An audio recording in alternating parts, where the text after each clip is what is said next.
student, welcome to chemistry class. Student, as you know that we have completed chapter thermodynamics. Last topic we were discussing about the entropy. Okay, we were discussing about the entropy. Now we will see some numerical on the each topic. Then we will start next chapter, equilibrium. Okay, our first question is on the screen. A swimmer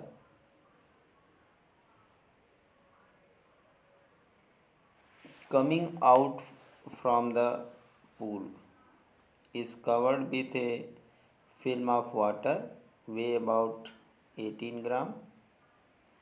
How much heat must be supplied to evaporate this water at the 298 Kelvin? Calculate the internal energy of vaporization. Student, ये question जो है enthalpy पे based question है, जैसा हम लोग पीछे पढ़ चुके हैं। अब यहाँ पे क्वेश्चन में कहा जा रहा है कि एक स्विमर है जो कि पूल से बाहर आता है, तो उसके ऊपर पानी की एक फिल्म लगी हुई है।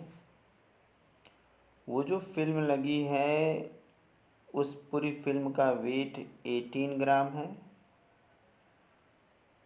अब उसकी बॉडी से कितनी हीट सप्लाई हो रही है कि वो पूरी तरह से 298 पर इवेपोरेट कर जाए। 298 पर क्या करें? इवेपोरेट कर जाए। ठीक है, तो हमें कैलकुलेट क्या करना है? इंटरनल एनर्जी को कैलकुलेट करना है। किसको करना है? Internal energy. ठीक है, अब एक चीज़ तो हमें नोन होती है कि heat of vaporisation for water जो होता है वो 298 पर 44.01 किलो जूल पर मोल होता है। ये चीज़ स्टैंडर्ड हीट ऑफ वेपराइजेशन है, जो कि अगर टेम्परेचर दिया हुआ है 298, अगर टेम्परेचर दिया हुआ है 298, तो ये हमें अपने दिमाग में रखना पड़ेगा कि 298 पर जो हीट ऑफ वेपराइजेशन है वो 44.01 किलो जूल पर मोल होता है। ठीक है, अब ये चीज़ हमें पता लग गई है।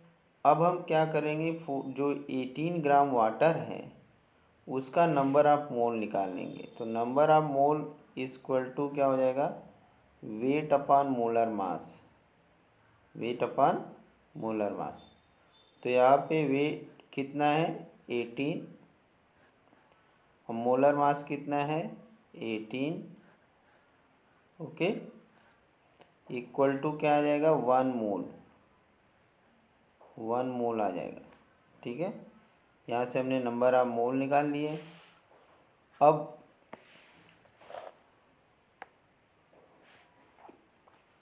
फार्मूला हम लोग क्या जानते हैं कि डेल्टा। अब ये यहाँ पे देखिए, नंबर ऑफ मोल हमने निकाल लिया। ठीक है, नंबर ऑफ मोल आ गया हमारे पास 18/18। ठीक है, heat supplied to evaporate 18 gram water at 298। तो 18 ग्राम वाटर के लिए कितना हीट चाहिए? Number of mole into standard heat of vaporisation.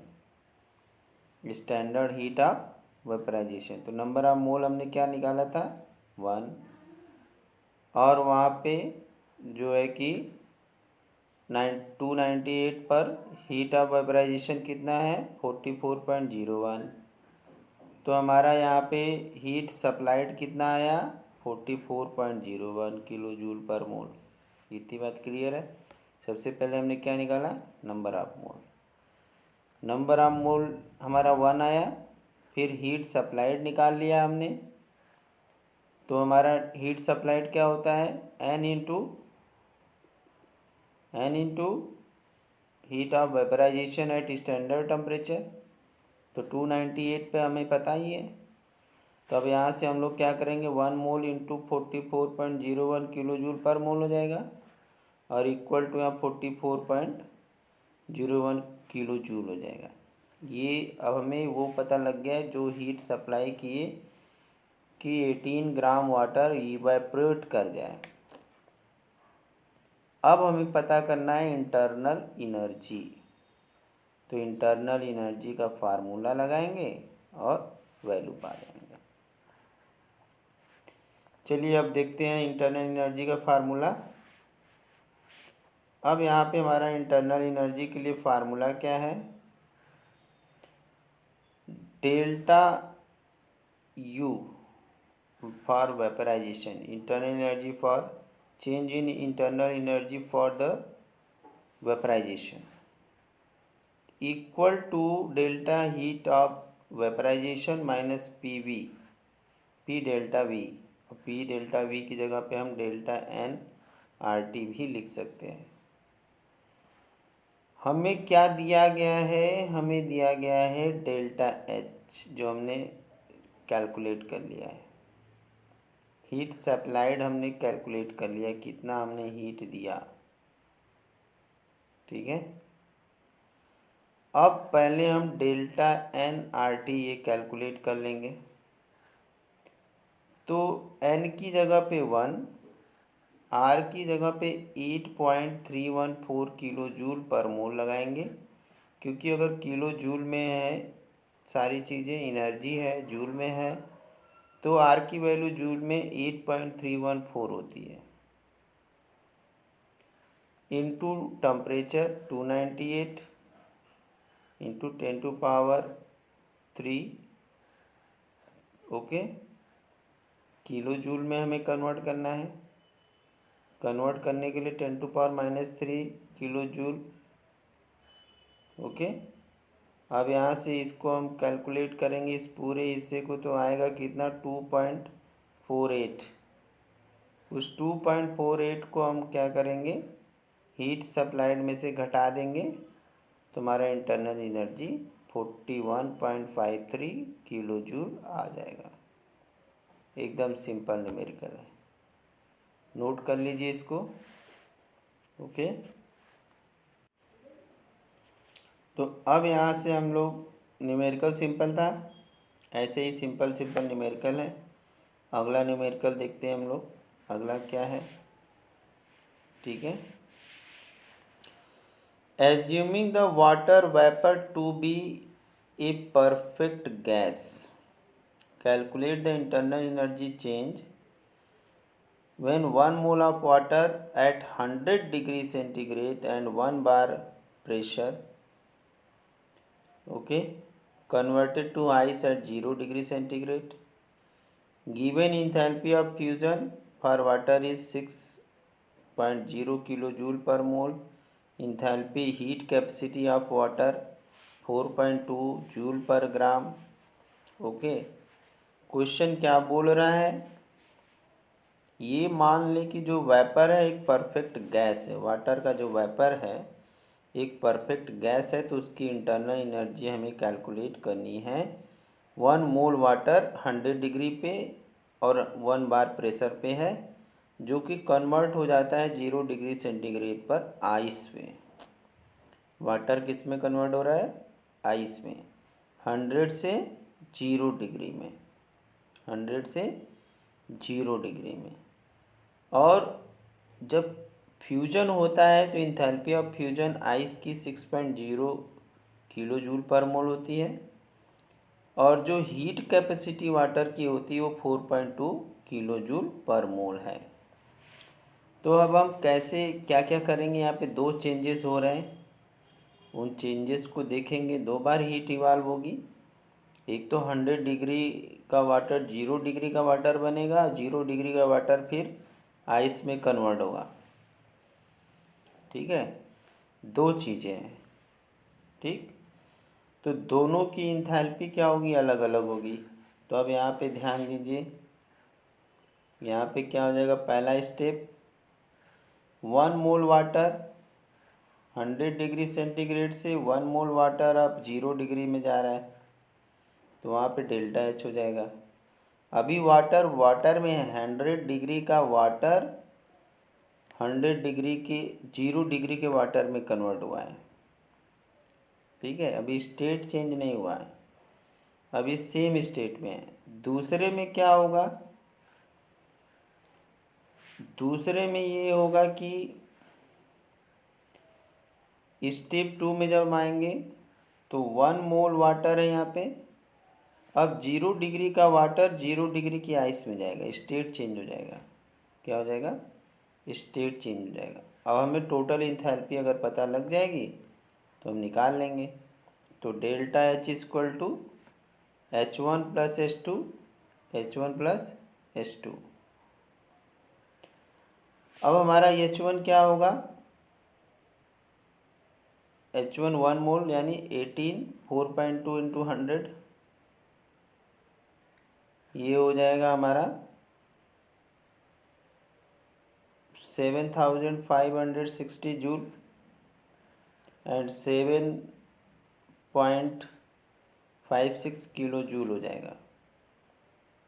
H2 हमारा दिया हुआ है 6.0 किलो जूल, फ्यूज़न की एनर्जी दी हुई है। हमने जो है कि उसकी 1 मोल वाटर में 0 डिग्री पे आया, 100 से 0 डिग्री, तो उसका हमने कैलकुलेट कर लिया, 7.56 किलो जूल आया। अब दोनों को ऐड कर देंगे, ऐड करने पर आंसर आ जाएगा, ठीक है। जैसे यहाँ पे इसका आंसर आ गया। तो डेल्टा H इक्वल टू क्या हो गया, -7.56 प्लस -0.6, टोटल हो गया 13-13.56 किलो जूल पर मोल, ठीक है। अब चेंज इन वॉल्यूम इस समय निग्लिजिबल माना जाता है। तो उस कंडीशन में अगर वॉल्यूम में चेंज निग्लिजिबल है तो RT इक्वल टू 0 हो जाएगा और इंटरनल एनर्जी हीट सप्लाइड के बराबर हो जाएगी, हीट सप्लाइड के बराबर हो जाएगी, ठीक है। नोट कर लीजिए, वीडियो पॉज करके भी नोट कर सकते हैं। अब अगला क्वेश्चन हम लोग देखेंगे हेस लॉ पे। हेस लॉ क्या कहता है, अगर एक स्टेप में A से B, एक स्टेप में A से B बना है, अगर जो है कि A से B, A से पहले C बना, C से पहले D बना, D से B बना,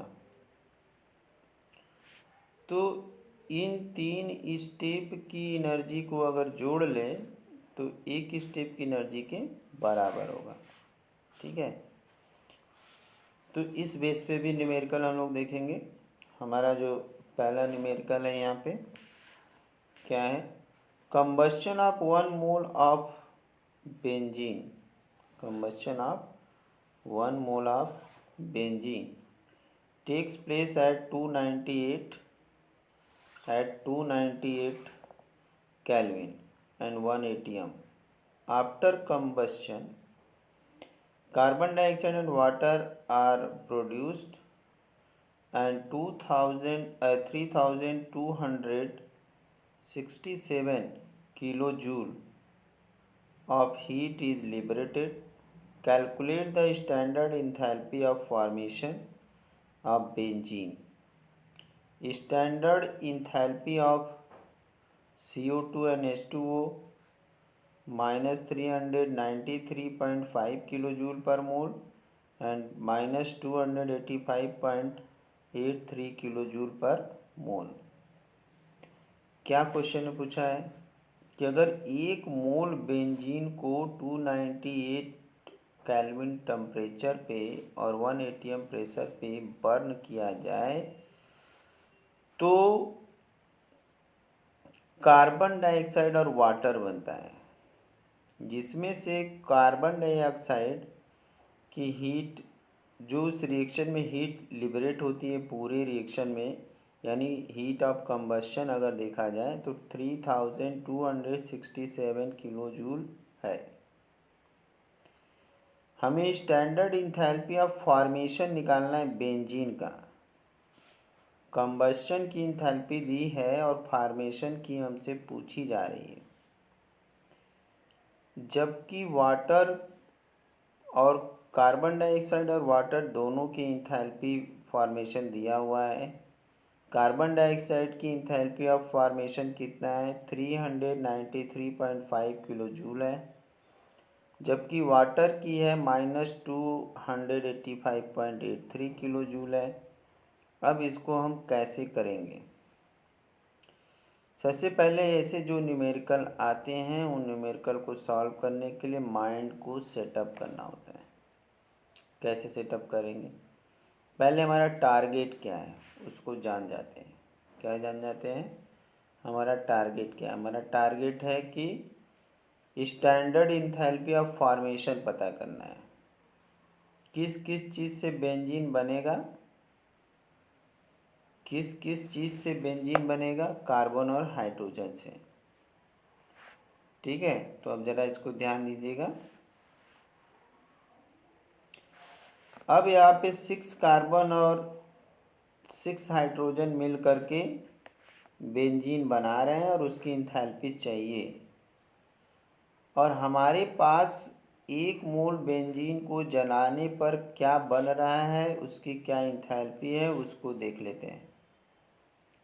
ठीक है, उसकी क्या इंथैल्पी है उसको देख लेते हैं। यहाँ बेंजीन है, इसको जलाए 6 मोल कार्बन डाइऑक्साइड और 3 मोल H2O बना और इतनी हीट निकली -3267 किलो जूल पर मोल।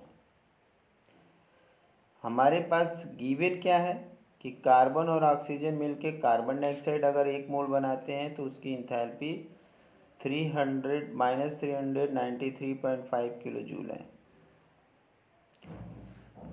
इसी तरह से जब वाटर मॉलिक्यूल बनता है 1 मोल हाइड्रोजन और हाफ मोल ऑक्सीजन मिलकर के 1 मोल वाटर बनाते हैं तो उसकी इंथैल्पी इतनी है।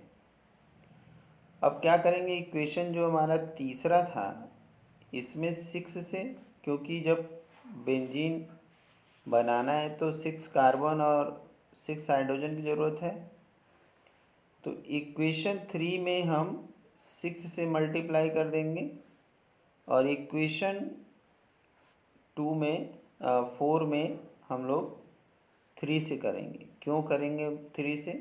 क्योंकि यहाँ पे 3 मोल हाइड्रोजन की ज़रूरत है, 6 मोल कार्बन की ज़रूरत है। तो जहाँ कार्बन डाइऑक्साइड बन रही है उस इक्वेशन में हम 6 से मल्टीप्लाई कर देंगे, यहाँ वाले इक्वेशन में 6 से मल्टीप्लाई करेंगे और यहाँ वाले इक्वेशन में 3 से मल्टीप्लाई करेंगे। तो ये जो हम मल्टीप्लाई करेंगे ये इस एनर्जी में भी मल्टीप्लाई हो जाएगा, इसमें भी मल्टीप्लाई हो जाएगा। तो अब चलिए देख लेते हैं। इसको मल्टीप्लाई करने के बाद हम क्या करेंगे, दोनों को जोड़ करके जो एनर्जी दी है उसको उसमें से घटा देंगे। अब यहाँ 6 से मल्टीप्लाई करने पे क्या आया? 6 से मल्टीप्लाई करने पर -2361 किलो जूल पर मोल आया और यहाँ 3 से मल्टीप्लाई करने पर क्या आया? -857.49 किलो जूल पर मोल आया। ठीक है, अब यहाँ पे जो फॉर्मेशन दिया हुआ उसके बेस पे देखा जाए, इंथैल्पी ऑफ फॉर्मेशन इसकी इतनी होगी। इसको अगर हम जोड़ लें, इतना इतना यहाँ पे आएगा। ठीक है, अब हमें क्या चाहिए उसको देख लेते हैं। बेंजीन बनाना है, ये तो हमारा इक्वेशन है जो कि हमने बनाया और ये वो इक्वेशन है जो दिया हुआ है। तो वहाँ पे कंबस्शन दिया था, कंबस्शन वाले रिएक्शन का उल्टा कर दिया हमने। जैसे वहाँ पे दिया था कि C6H6 बर्न करने के बाद 6 CO2 बनाता है और 3+3 H2O बनाता है। इसी रिएक्शन को उल्टा कर दिए, यहाँ पे रिवर्स कर दिया गया, ठीक है। तो उसका साइन भी यहाँ पे रिवर्स हो जाएगा, -300। इतना तो दिया हुआ है इक्वेशन में, थोड़ा सा इसको ऊपर करते हैं। इतना इक्वेशन में दिया हुआ है, ये हमारा कैलकुलेट किया हुआ है, हमारा टारगेट ये था, ठीक है। अब इक्वेशन 5 और इक्वेशन 6 को जब हम हल किए, ऐड किए, ठीक है, तो हमें रिजल्ट क्या मिला? रिजल्ट मिला -48.51 किलो जूल। ये हीट ऑफ फॉर्मेशन है बेंजीन की, हीट ऑफ फॉर्मेशन बेंजीन की है, ठीक है, हीट ऑफ फॉर्मेशन बेंजीन की है। आई होप समझ में आ गया होगा। सिंपल है, स्टेप फॉलो करना है।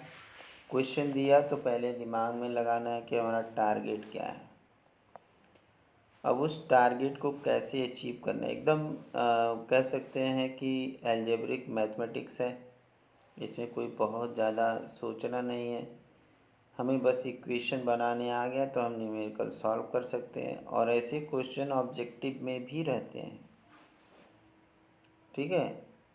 तो ऑब्जेक्टिव के क्वेश्चन को भी सॉल्व करने के लिए हमें स्टेप को ध्यान में रखना पड़ेगा, और जब हम सॉल्व कर लेंगे 2-4 न्यूमेरिकल, तो हमारा जो है कि ये सॉल्विंग न्यूमेरिकल प्रॉब्लम जो होती है वो सॉल्व हो जाएगी।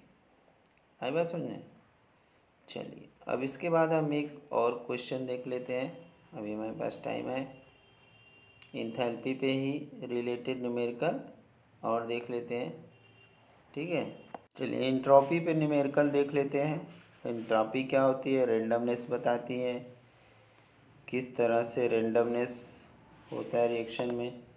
अब क्वेश्चन क्या है देख लेते हैं, यहाँ पे क्वेश्चन को सॉल्व कर लेंगे, ठीक है। तो लगभग हमारा सारा एंट्रोपी हो जाएगा। Predict which of the following entropy increases और डिक्रीजेस। बताना ये है कि इनमें से किन में एंट्रोपी डिक्रीज़ करेगी और किस में इंक्रीज़ करेगी, ठीक है। तो ये लिक्विड, थोड़ा सा यहाँ पे हमें इरेजर यूज करना पड़ेगा।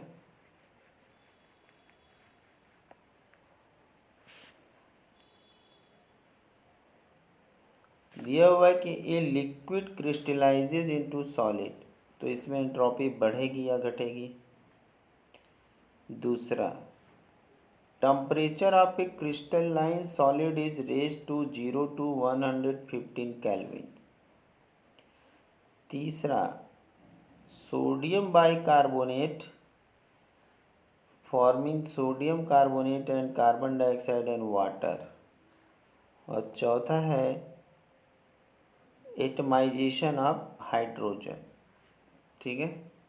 ये 4 इक्वेशन में हमें ये बताना है कि किसका एंट्रोपी बढ़ेगा, किसका एंट्रोपी घटेगा। देखिए, पहले वाले केस में क्या कर रहा है, लिक्विड क्रिस्टलाइजेज इनटू सॉलिड।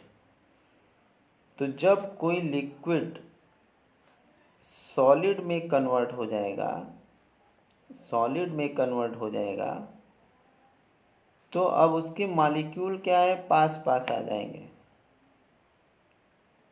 अब वो मोशन लेस हो जाएंगे। तो वहाँ पे एंट्रोपी क्या है, वो रेंडमनेस को बताती है। जितना ज़्यादा रेंडमनेस उतनी ज़्यादा एंट्रोपी। तो जितना कम रेंडमनेस, जितना कम मोशन, उतना जो है कि एंट्रोपी भी कम। तो अब लिक्विड से सॉलिड हो गया तो मोशन सीज कर गया, सीज कर गया तो उसकी एंट्रोपी क्या हो जाएगी, घट जाएगी, एंट्रोपी घट जाएगी। उसके बाद अब यहाँ पे टेम्परेचर ऑफ क्रिस्टलाइन सॉलिड अगर बढ़ेंगे, 0 से 115 केल्विन हो जा रहा है, तो वहाँ पे टेम्परेचर राइज होगा, तो कंस्टिट्यूएंट पार्टिकल मूव करना शुरू करेंगे। सीज तो नहीं हो जाएगा, क्योंकि हम लोग जानते हैं अगर आइस है टेम्परेचर बढ़ाएंगे तो मेल्ट करेगा, वेपराइज कर सकता है। तो एंट्रोपी क्या होगी वहाँ पे, 0 डिग्री पे तो कम है, लेकिन जैसे ही टेम्परेचर 115 करेंगे तो एंट्रोपी बढ़ जाएगी। तो पहले केस में एंट्रोपी घट गई, क्यों? क्योंकि वो लिक्विड से सॉलिड हो गया। दूसरे में एंट्रोपी बढ़ गई, क्यों? 0 से 115 पे, क्योंकि टेम्परेचर बढ़ाने पर जो सॉलिड क्रिस्टलाइन है उसके मॉलिक्यूल हरकत में आ गए, मोशन में आ गए, तो वहाँ एंट्रोपी बढ़ जाएगी। ठीक है, चलिए बाकी दो पे करते हैं कंसंट्रेट।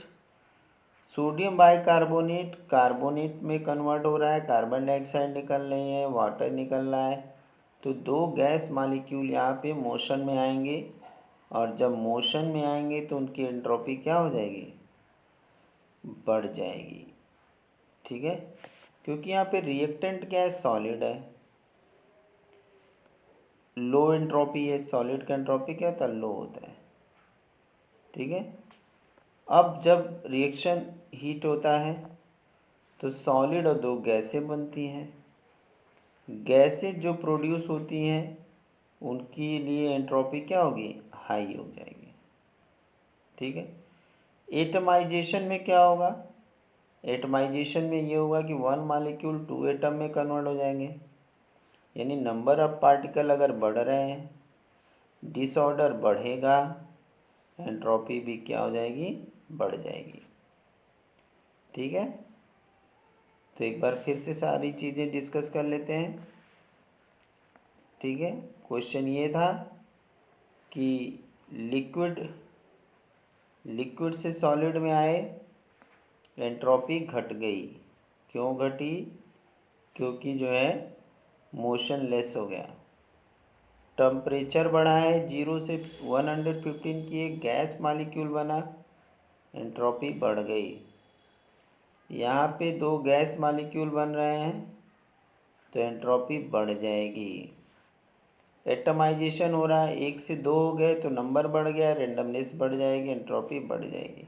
तो इन तीन में केस में एंट्रोपी बढ़ गई और इस केस में घट गई। तो अब हमें ये याद रखना है कि लिक्विड, गैस, इन सब से चेंज होके अगर सॉलिड बन रहा है तो एंट्रोपी घटेगी। ठीक है, और सॉलिड से ये दो चीज़ें बन रही हैं, लिक्विड और गैस, तो एंट्रोपी बढ़ जाएगी, रेंडमनेस क्या होगा? बढ़ जाएगा। तो आई होप ये बात समझ में आ गई होगी। ठीक है, हम लोग कल की क्लास में फिर नए न्यूमेरिकल के साथ मिलेंगे। Thank you, have a nice day. Okay.